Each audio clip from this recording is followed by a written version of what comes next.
Mark, welcome to the Sports Editor. It's great to chat to an Otago Volts player who's been doing so well recently, a number of years, actually a number of seasons you've been doing brilliantly. So thank you so much for your time. I'm going to start with the first one. Otago Volts player of the season. Congratulations. Absolutely brilliant. Geez, you're good at raising your standards, aren't you, Mark? Yeah, no, it's been good. I was quite surprised, to be honest, to receive that award. There were quite a few players that I'm sure would have been contenders, but yeah, it's nice to get some recognition. Yeah, a good season for me personally, and as a team, not our best, but I think we're showing some signs going forward that we're only getting better and better and going from strength to strength. Going to touch on the team a bit later, but you also took best figures of 6 for 66. And you seem to just have an upwards trend when it comes to cricket. You just, keep getting better and better and better. How do you sort of approach your game in that regard? Because every single time we hear about you, you just done something better, and you keep getting better. Well, what helps you get to that level? Yeah, I don't know. I think it's just probably the drive and the motivation, I guess. Obviously, I've moved my life to New Zealand. And I came over here with the sole purpose of trying to play international cricket. So every morning when I get out of bed, that's my goal, that's my purpose. I want to try and get my game to a level that will be good enough to compete at international level. So yeah, I suppose that's just obviously the results in the games is probably just it's probably down to training, and not only training but like the mental skill side of things, physical, tactical, technical. So yeah, it's nice to see the rewards or the results coming in, but yeah, it's through years and years of, I suppose, working towards this goal. Yeah, but again, you look back at 2020, and what you said, it makes a lot of sense. But looking back at 2020, you won the Cricketer of the Year again, and the Plunket Shield Player of the Year. So again, going from 2020 to now, you've picked up more awards.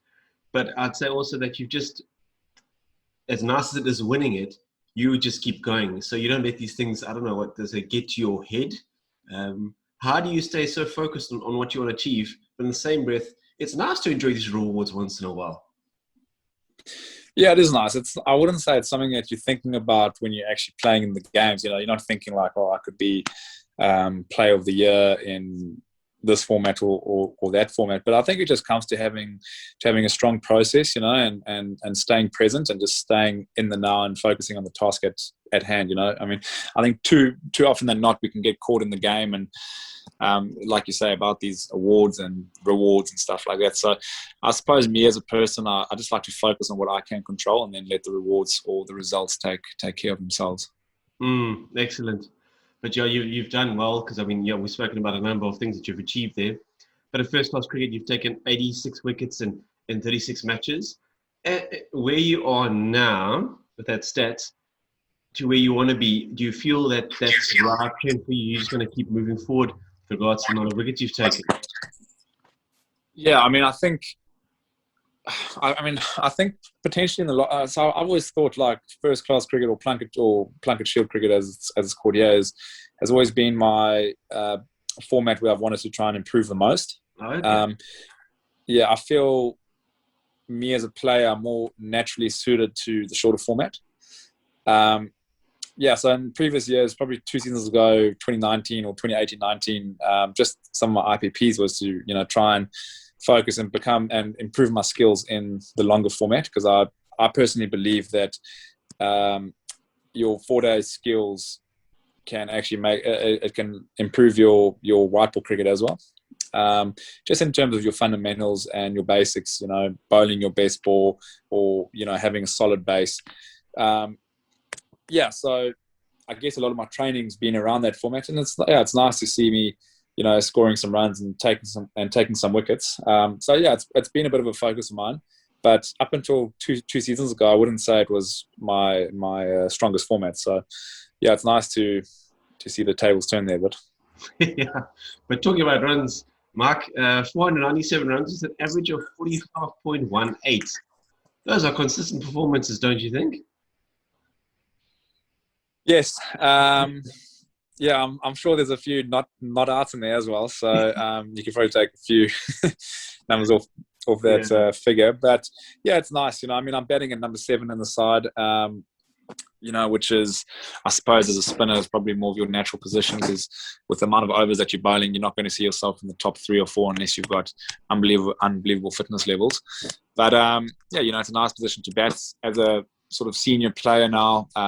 It's nice to bat in the middle to lower order and bat with the tail and try and get us to decent scores. So it's something now. I've been batting at 7 or 8.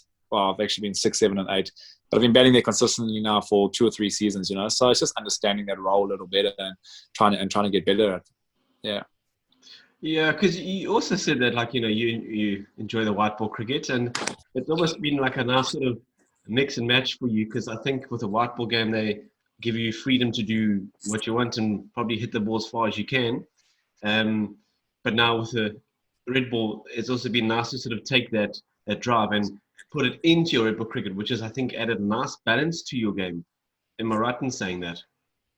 Yeah, you're right. I mean, I've always felt that, white ball cricket, as everyone will agree, it's probably the most entertaining format. Lots of sixes are being hit, lots of boundaries. As a bowler, it's tough, but because the batsmen are playing with high risk, it's always bringing you into the game for wicket opportunities. But in saying that, I think 4-day cricket, it's the most rewarding if you can actually do your skill for a long period of time. Obviously 4-day cricket's real tough if you get out early and then you've got to field for 150 overs, or you're not bowling well and the batters are getting on top of you. But if you find your rhythm and you get on top of the opposition, whether bat or ball, it's the best format because you can do your skill for as long as you want. Whereas sometimes in white ball cricket, in 2020 you can only bowl 4 overs, or come in and face 7 or 8 balls. So yeah, 4-day cricket is definitely by far the most rewarding format. But I also do think it's the toughest format because you require a lot of mental attributes to actually be successful at it. Patience, dedication, perseverance, adaptability. Yeah. No, for sure, definitely. But yeah, you guys are actually finished your season, and we're going to touch on the various sort of formats briefly. But did you enjoy the Super Smash? How did that go for you? The Super Smash for myself personally was good. It was probably the best season that I've had since being with Otago. But as a team, it wasn't our best. Yeah, we just didn't click. Last year, our batting in Super Smash was our strength. This year we just didn't fire, which I don't know if it was because a few batsmen were out of form, or it must have just been that really, because last year, our top 5, top 6 were just pumping out runs, and this year we struggled a little bit. So look, it does happen, especially in 2020. As I said earlier, you don't have time to get in. So if you are coming into the tournament a little bit out of touch, it's tough to find your feet and to score consistently and quickly from ball one.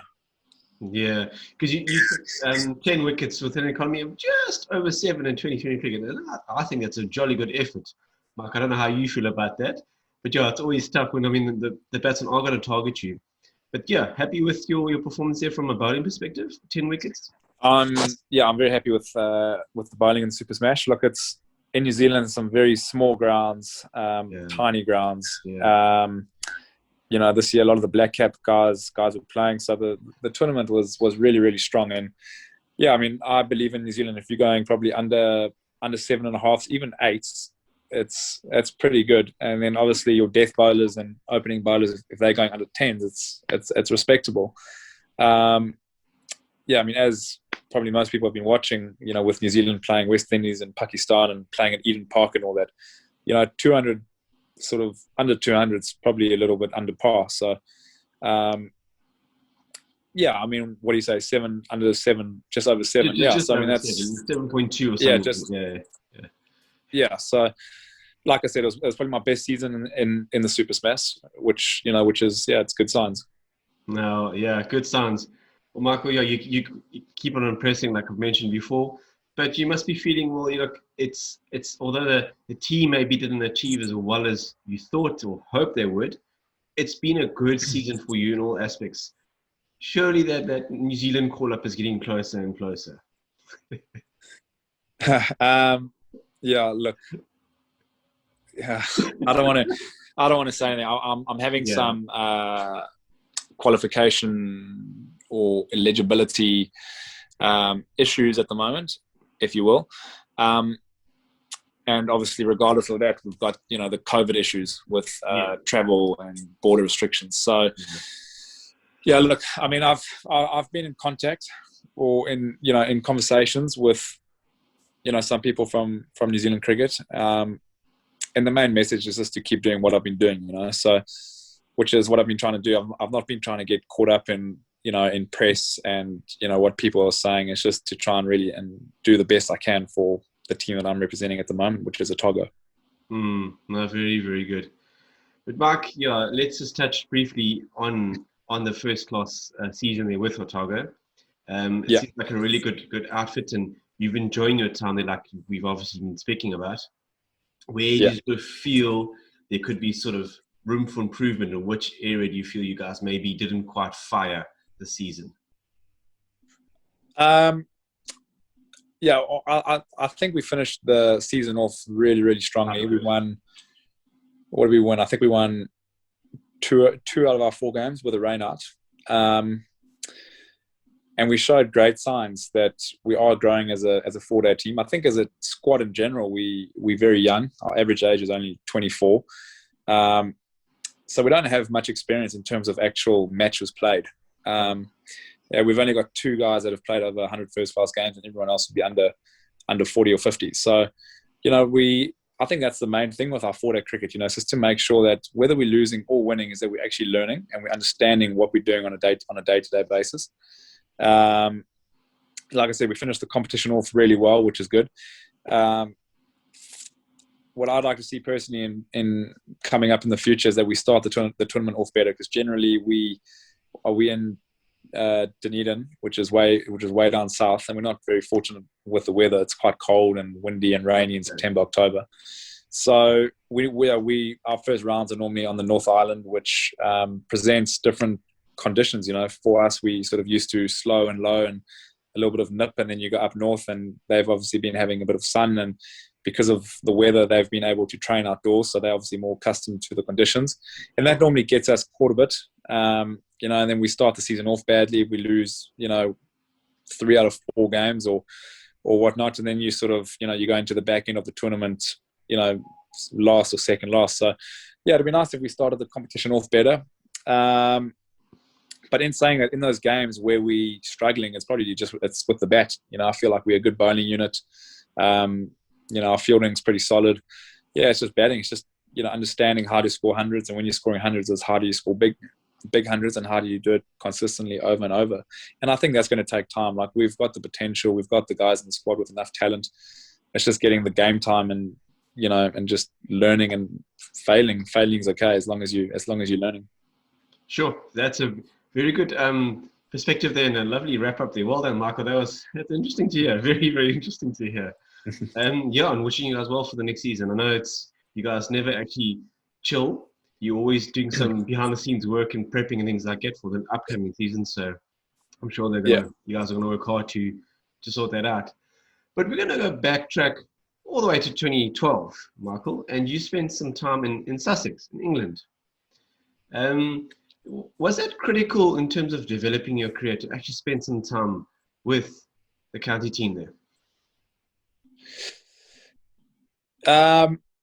That's sort of the main reason why I went over, was purely because of experience, and I suppose because of the amount of games that they actually play, and being in and amongst seasoned pros, whether they're overseas or locals. In the squad at our time, the international players was Matt Pryor, Monty Panesar, Luke Wright, Ed Joyce. Wow. Steve McGoffin from Australia. So it was nice to learn from players like that. I was young, so I was only 19 or 20. And that was probably my real introduction into professional cricket. With my time at the Cobras, I was a rookie player. I played my one season of what was it called at the time, Standard Bank 2020. So I played that. Then I went on to a rookie contract.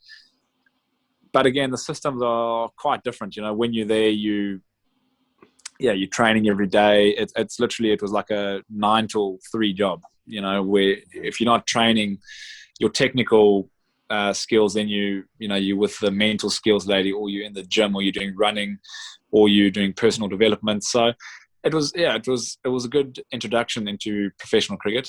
It's a pity my time there didn't last as long as I'd hoped, but I suppose everything happens for a reason, and I wouldn't be here if it wasn't for that. So thank you, Sussex. Yeah, there we go. Yeah.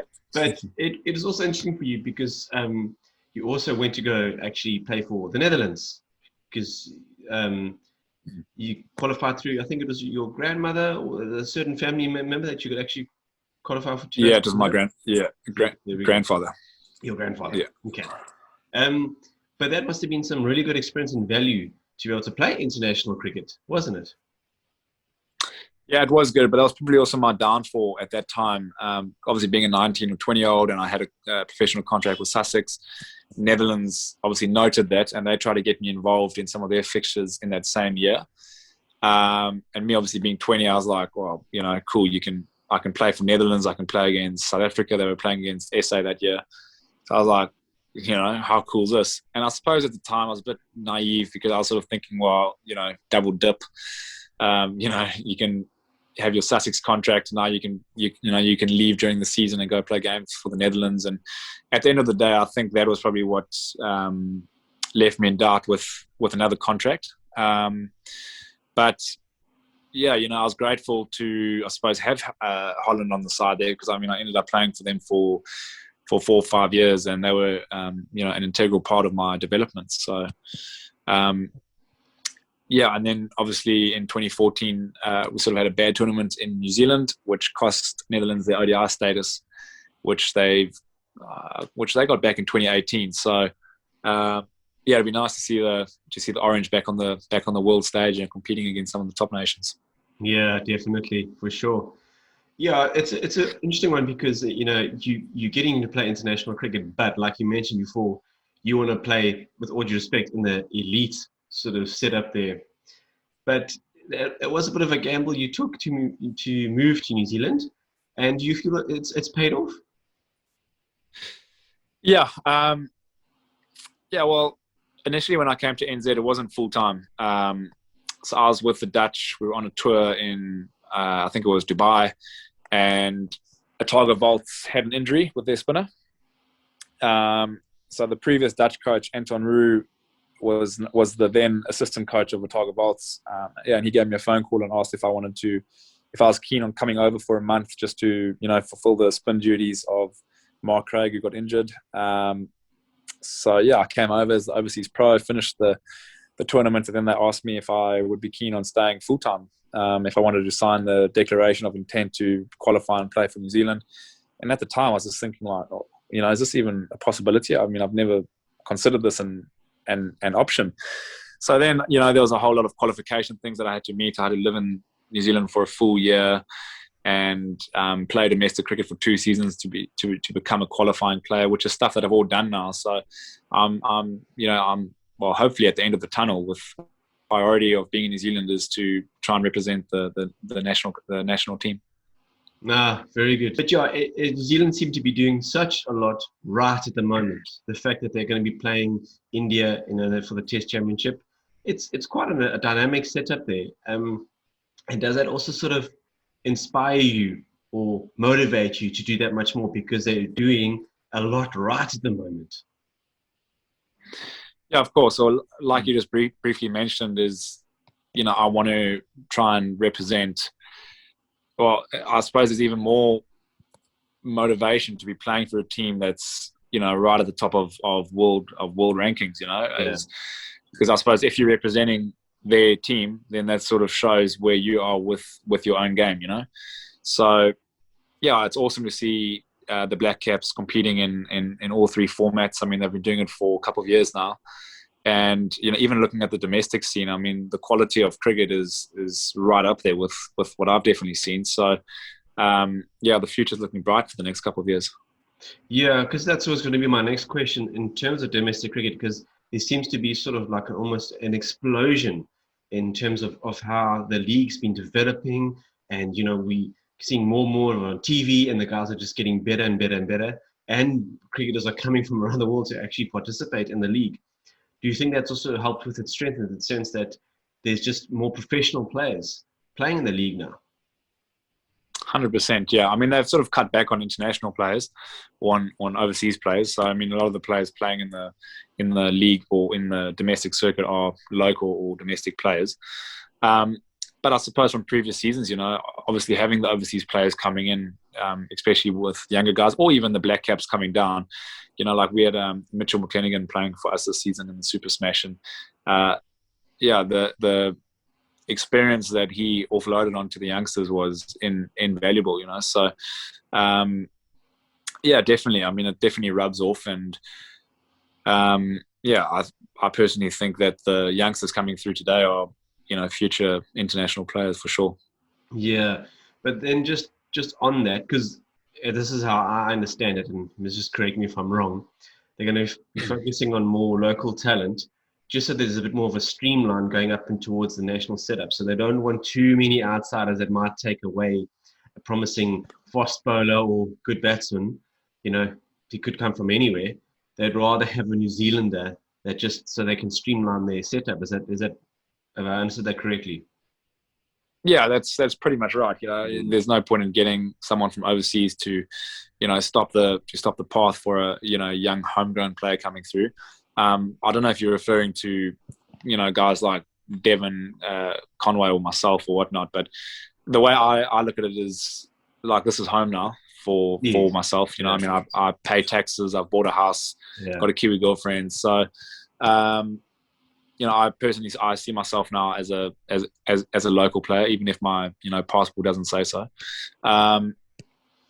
But yeah, I suppose it's definitely going to be tougher for future players coming in, whether it's from South Africa or Australia or India or Pakistan. There's always going to be a homegrown first, Yeah. But talking about player that's doing so well as Devin Conway.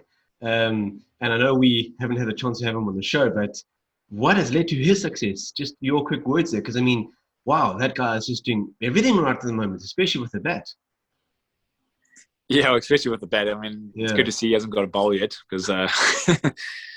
But I don't know. I mean, I played against Dev a few times in South Africa, and he's always been a quality player. He's always had the attributes of being an international cricketer. Obviously, opportunities were limited for him in South Africa, and he made the move. And yeah, since he's come here, he's just blossomed. I don't know whether it's been a lack of fear of failure or anything like that. But from the moment he's arrived here, he's been earmarked as a future international cricketer.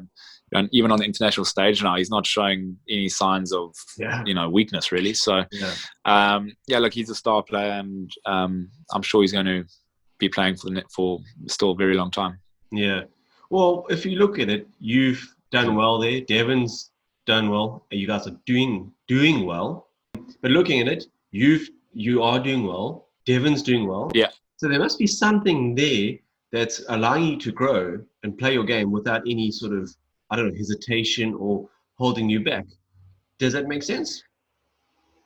Yeah, it makes sense. I guess it's just the system that New Zealand cricket's created for their players. It's just playing with freedom. It's a whole sort of culture thing that Brendan McCullum left with New Zealand cricket, is that we want to be, the fearless cricketers, or the guys who take the punt or take the risk, not being afraid of losing the game. And I think that's rubbed down, definitely from his time with New Zealand into, I don't know if it's domestic cricket in general or Otago Volts, but like he was obviously an ex-Otago Volts, so the guys here really look up to him. I think it's just the Kiwi way, is be brave, take a punt. Don't be afraid of losing or making a mistake. Definitely, no, for sure. Yeah, it's amazing how cricket has changed. It's become, I'd say, a lot more aggressive. It has. Yeah, it's interesting. But I'd say you've been given a lot of opportunity, but you've also taken your opportunity, Michael, and you've done well. And that's also so important, I think, for youngsters as well. When you get an opportunity, take it. And is that something you've also applied in your game?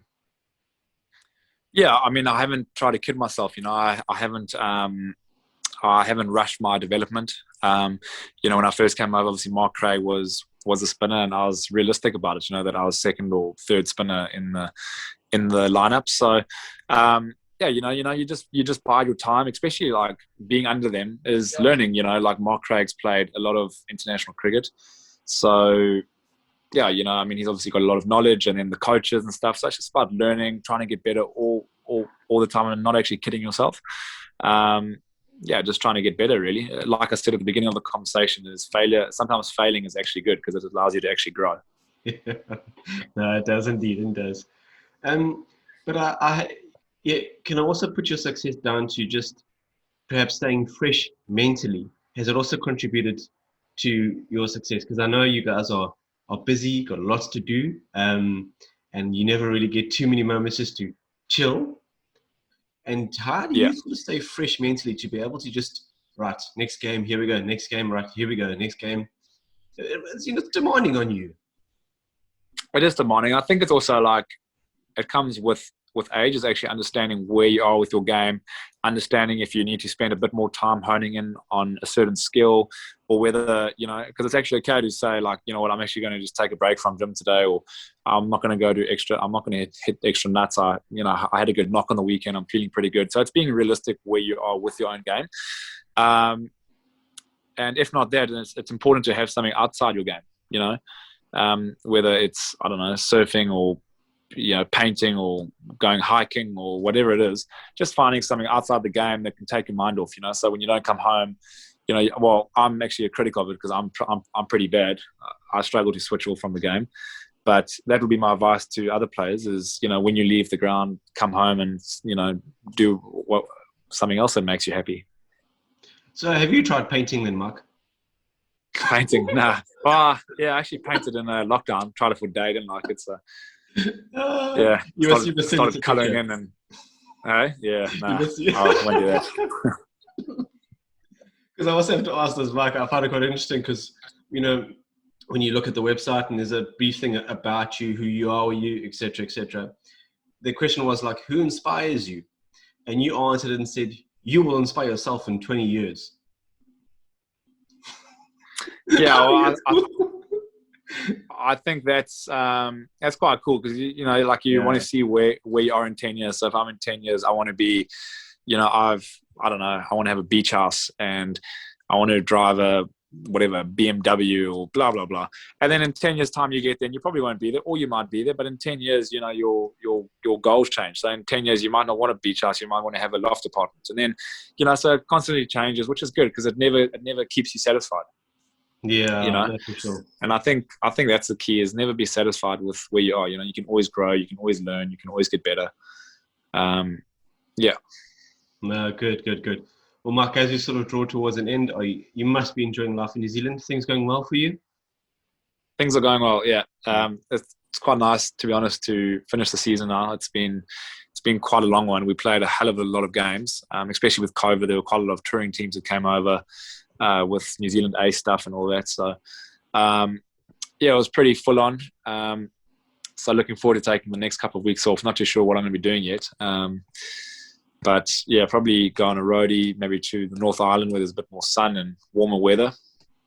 And just take some time away from the game and, get back with bat and ball in probably June.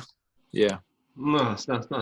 New Zealand A, that slipped my mind. You obviously in the New Zealand A setup as well, aren't you? New Zealand A setup, yeah. I played a couple of games this season now. Nice. And how did that go? All right. Yeah, it was good. It was nice. It was cool. We played, who did we play? We played West Indies and the West Indies touring team and Pakistan A. So, yeah, it was good. It was nice to be introduced to that level of cricket and to play a couple of 4-day games, which is good because, like, I feel that 4-day cricket's my most developing format. So it was nice to test it against international players and see where I am. It was nice, like Pakistan, Yasir Shah was playing, so chatted a bit to him after the game. And, it was cool. Hopefully next season there's a few more fixtures so I can get involved in. No, good, Mark. Well, it's been an absolute pleasure to chat to you. Thank you so much for your time. Nice to hear. No worries. Nice to chat to you too. Cricket. So yeah, man, Yeah. good luck. I know you're ambitious and you want to achieve the highest level. And at this rate, it's going to happen. It's been great to see how your career has been unfolding, Mark. So keep up the good work. Thank you, Ron. Really appreciate it. Appreciate the chat. Thank you. No, thank you.